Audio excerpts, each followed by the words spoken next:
নমস্কার বন্ধুরা, সঞ্চিতা রান্নাঘরে আপনাদের সকলকে স্বাগত জানাই। আশা করি সকলে ভালো আছেন। আজকে আমি আপনাদের সাথে শীতকালে আমাদের সকলের পছন্দের পেঁয়াজ কলির একটা রেসিপি শেয়ার করে নেব। আমি প্রথমে পেঁয়াজ কলিগুলোকে সমান করে ধরে নিয়ে আগে কেটে রেডি করে নেব।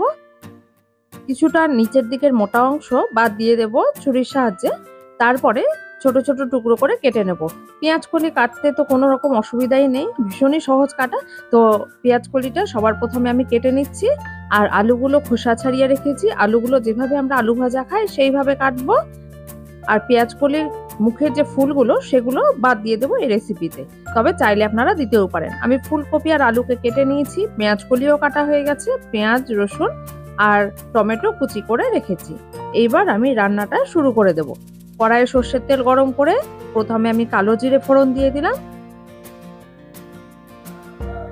প্রথমে সর্ষের তেলটাকে ধোঁয়া ওঠা গরম করে তারপরে রান্নাটা শুরু করতে হবে। আর ফোড়নের মধ্যে দিলাম শুকনো লঙ্কা। যখন একটা মিষ্টি গন্ধ এখানে বেরোবে তখন সবার প্রথমে আমি আলুগুলোকে দিয়ে দেবো। আলুগুলোকে কেটে নিয়ে খুব সুন্দর করে ধুয়ে জল ঝরিয়ে রেখেছিলাম। আলুটা যেহেতু শক্ত অন্যান্য সবজির তুলনায় এক্ষেত্রে, সেই জন্য সবার প্রথমে আলুটাকে আমরা ভাজার জন্য দেব। আর দেওয়ার পরে আলুটাকে একটু মিশিয়ে নিয়ে তেলের সাথে লবণ হলুদ দিয়ে খুব ভালো করে মিডিয়াম আঁচে খানিকক্ষণ ভেজে নেব। লবণ দেওয়ার ফলে আলুটা খুব তাড়াতাড়ি কিন্তু নরম হয়ে যাবে, মানে আমাদের রান্নার কাজটা অনেকটা এগিয়ে যাবে। 2 মিনিট থেকে 3 মিনিট ভেজে নেওয়ার পরে এর মধ্যে ফুলকপির টুকরোগুলো দিয়ে দেবো।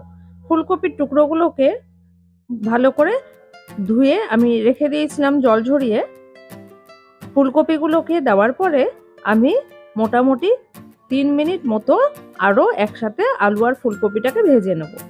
আর ফোড়নের কিন্তু আমি রসুন ব্যবহার করিনি, শুধুমাত্র শুকনো লঙ্কা আর কালো জিরেই ফোড়ন দিয়েছিলাম। এই পর্যায়ে আমি রসুন কুচিগুলোও দিয়ে দিলাম এর মধ্যে। আর রসুন কুচিগুলো একটু ভাজার পরে দিয়ে দিলাম পেঁয়াজ কুচিগুলো। সবার প্রথমে পেঁয়াজ আর রসুন কুচি দিয়ে ভাজলে সেগুলো অনেকটা বেশি ভাজা হয়ে যেত। আর যেহেতু আলু আর ফুলকপি ভাজতে একটু বেশি সময় লাগে, সেই জন্য সবার প্রথমে আলু ফুলকপি ভেজে তারপরে রসুন কুচি তারপরে পেঁয়াজ কুচি দিয়ে আমি আরো খানিকক্ষণ সময় ভেজে নেব।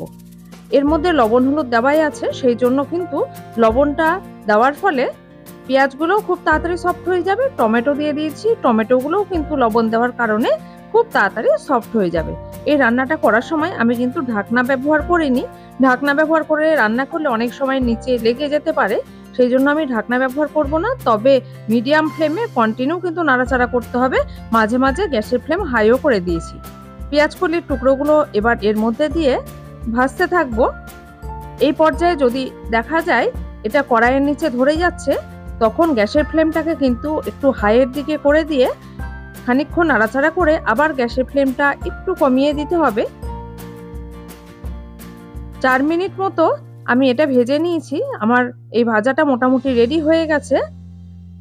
এরপরে আমি এর মধ্যে একটু মিষ্টি দিয়ে দিলাম, অর্থাৎ চিনি দিয়ে দিলাম টেস্টটাকে একটু বাড়িয়ে নেওয়ার জন্য।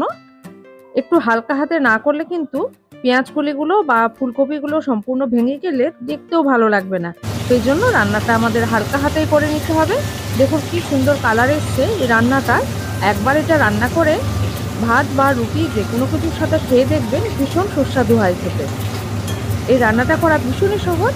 আর শীতকালে কিন্তু এটা আমাদের পরম উপাদেয় একটা খাবার। আপনারা সকলে এটা খেয়ে জানাবেন কেমন লাগলো। সকলে সুস্থ থাকবেন, ভালো থাকবেন। ধন্যবাদ।